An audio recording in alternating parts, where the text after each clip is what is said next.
Good day. Today we're having a trip down memory lane. We're going to take inventory of our knowledge before we move on to the really difficult peaks. The plan is this. Recitation 1. We'll recall what sets are, how to add them, subtract them, and complement them. Recitation 2. We'll recall what sigma fields are. I know, it sounds like a department in an evil corporation, but I promise, it's useful. Almost as useful as knowing long division. Let's go! Alright, the first thing to understand is that mathematicians are lazy people. They don't like inventing new words. They take old words and give them new, fancy names. Look at this table. This is our translator, from the language of set theory to the language of probability theory. On the left, collection of objects, omega, big omega. On the right, our language, the sample space. Sounds impressive. It's just everything that could possibly happen. We flip a coin, omega equals the set, heads, tails. That's it. On the left, a member, omega, little omega, belongs to omega. On the right, an outcome. You flip the coin, and it landed on heads. That heads is your omega. On the left, a subset. I is a subset of omega. On the right, an event. This is what you bet on. An even number will be rolled. It will be heads. It's a collection of outcomes. On the left, complement. I complement. On the right, the opposite event. Not I. Your event, it was heads, did not happen. So what happened? Not heads, meaning tails. Intersection, I intersection B, that's both A and B. Union, I union B, that's either I or B, or both. I minus B, that's I but not B. I is a subset of B. That means, if I happens, then B happens. The empty set, an impossible event. Rolling a 7 on a standard die. The whole space omega. A certain event. When I roll the die, something will happen. A 100% guarantee. It's all simple. We've just dressed up our old concepts in tuxedos. And here are the rules of the game. This is like the multiplication table for sets. I'm not going to read the commutative laws to you, like I union B equals B union I. You know that one. Changing the order of, well, you get it. We're interested in the stars of this slide. Here they are, in the middle, De Morgan's laws. This is the foundation. They show how complement, or not, interacts with and or. Look. The complement of I union B equals the complement of I intersection the complement of B.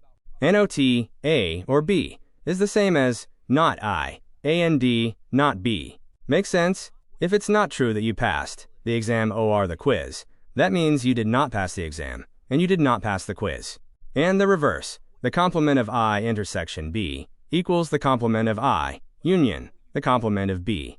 Not A and B is the same as not I, or, not B. If it's not true that you have both a pen and a notebook, that means you either don't have a pen, or you don't have a notebook. It's magic, but we mathematicians don't believe in magic.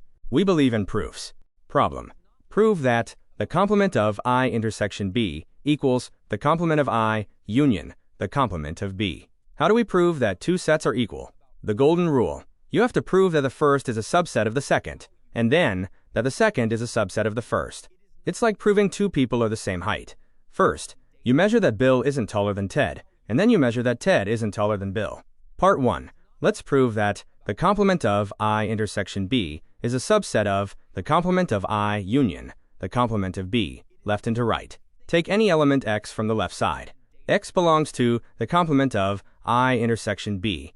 What does this mean? In plain English, x does not belong to the intersection of I and B. Okay, if it's not in the intersection, that means it's either x is not in I, or x is not in B. Because if it were in both, it would be in the intersection. If x is not in I, then x belongs to the complement of I. If x is not in B, then x belongs to the complement of B. Since we had an OR, it means x belongs to the complement of IO, the complement of B. And that, by definition, is exactly the complement of I union the complement of B. We took an x from the left side and proved it must be in the right side. Bingo. Part 2. Now the other way. Let's prove the complement of I union the complement of B is a subset of the complement of I intersection B, right into left. Take an x from the right side. X belongs to the complement of I union the complement of B. In English, x belongs to not IO, or x belongs to not B. Let's think. If x is not in I, can it be in the intersection I intersection B? No. What if x is not in B? can it be in I intersection B? Also no. In either case, it cannot be in the intersection. Therefore, x does not belong to I intersection B. And if it's not in I intersection B, where is it? That's right, in the complement of I intersection B. We took an x from the right side and showed it must be in the left side. Since we've shown inclusion in both directions, they must be equal. QED. Okay, that was the by hand method. Now for those who like to do it the adult way, with algebra, we need to prove this monster. The complement of I union B intersection C equals the complement of C union the complement of B intersection the complement of I. It looks terrifying, but we're just going to use De Morgan's law like a lockpick. Take the left side. We see NOT something OR something. Apply De Morgan's. We get not I and NOT B and C. O, a new set of parentheses, NOT B and C. De Morgan's again. We get not I and not B, OR, not C. So, we have the complement of I, intersection, the complement of B, union, the complement of C. We look at the answer. It's close, but not quite. In the answer, the complement of I is at the end. So what? The order of multiplication. The order of sets in an intersection. Doesn't matter. Commutative law.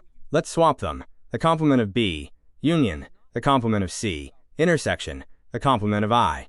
We can swap them inside the parentheses. 2. Commutative law again. The complement of C, union, the complement of B, intersection, the complement of I. Voila! It matches. It's just like 2 plus 2, but with letters and bars. A problem for the imagination. Let I sub e be the set of all numbers from I to infinity. That is, a sub 1 equals the set 1, 2, 3, 4, and so on. I sub 2 equals the set 2, 3, 4, 5, and so on.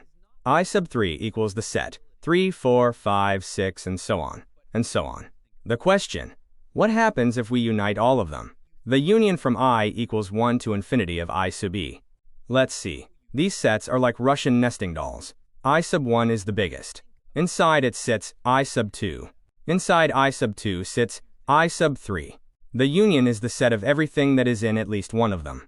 Well, if the number 5 is in I sub 5, it's already in I sub 4, I sub 3, I sub 2, and of course in I sub 1. Any number you pick from any I sub e automatically lives in I sub 1. I sub 1 is the superdoll that already contains all of these other sets. Therefore, when we unite them all, we don't get anything new that wasn't already in I sub 1. The answer, n plus, all positive integers. And here is the boss of this level. It's problem 1.1, but on steroids. Now we have an infinite number of sets. Prove the intersection from I equals 1 to infinity of f sub I equals the complement of the union from I equals 1 to infinity of f sub I complement. I'll read that in English. The intersection of infinitely many sets, i.e., what's in all of them, is the same as the complement, not, of the union of their complements, of what's in at least one of the not f's. Sounds like an incantation. But the proof is absolutely identical to problem 1.1. Part 1. Left side into right side. Take an omega from the intersection of f sub I. This means omega is in f sub 1, and in f sub 2, and in f sub 3. Omega is in all of the ef sub I sets. If so, then omega is not in any of the complements, f sub I complement. If omega is not in any f sub I complement, then it cannot be in their union, because for that, it would have to be in at least one. Therefore, omega does not belong to the union of f sub I complement. And if it's not in that union, where is it? In its complement. Omega belongs to the complement of the union of f sub I complement. We've arrived at the right-hand side. Done. Part 2. Right side into left side. Take an omega from the complement of the union of f sub I complement. In English, omega does not belong to the union of the complement.